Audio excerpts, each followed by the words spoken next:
Take a moment to arrive here, right where you are.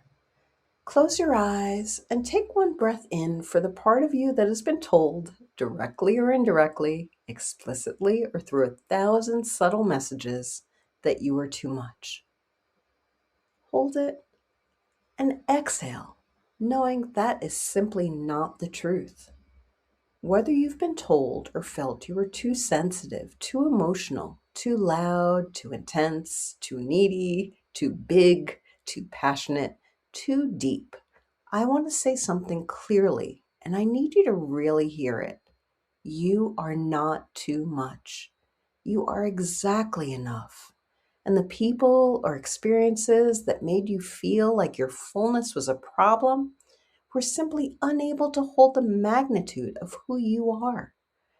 That is not your fault, and it is not your flaw.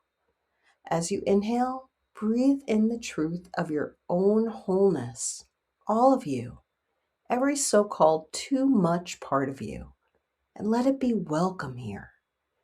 And as you exhale, release every apology you've ever made for being fully yourself. You were never too much. You were always just enough, more than enough.